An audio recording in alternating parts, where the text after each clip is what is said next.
From being the most popular Pokemon in 2020 and being one of the main focal points of the highest rated Pokemon series of all time, that being the XYZ series, on top of having the most anticipated return in Journeys, this Pokemon made an entire legacy for itself. But it's important to see how this Pokemon became such a historic impact on the franchise. What kind of story did this Pokemon entail?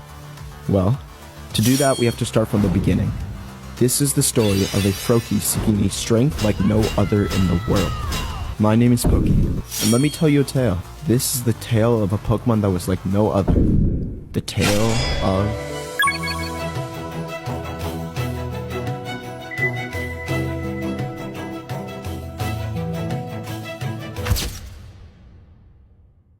Now this story begins in the Kalos region. Ash was about to receive his very first Pokemon as usual, but this Pokemon was a lot different to how he normally caught his first Pokemon in any other region. That's because Ash didn't choose Froakie.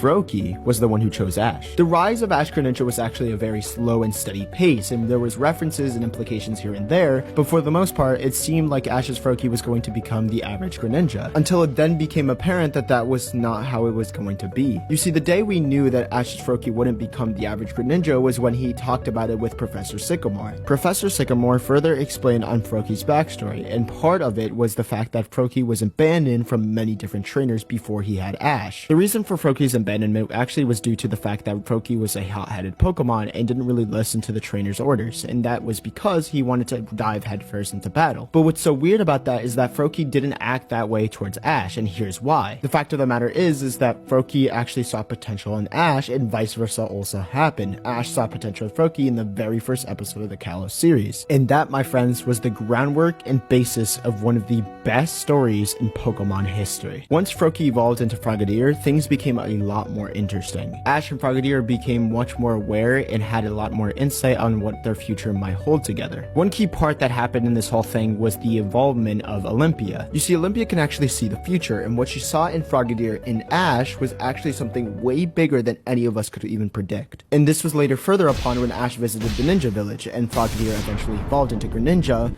But that wasn't just it. Greninja tapped into some unknown power that we have never even seen in Pokemon up until this point. The streaks of red, the resemblance to Ash, the veil of water, this is much bigger and much deeper than Mega Evolution. This is what's known as bond phenomena. Mega Evolution relies on the bond between trainer and Pokemon, which results in a new form change that the Pokemon then adapts to and changes their appearance, and that's what Mega Evolution is. It also gives them a very huge power boost that they can use in battle. You see, the power boost part of Mega Evolution does apply to bond phenomenon, but the whole bond of Mega Evolution is a lot more complex in bond phenomenon. The main reason behind the complexity of bond phenomenon is actually tied within the word bond itself, and I mean that literally. You see, when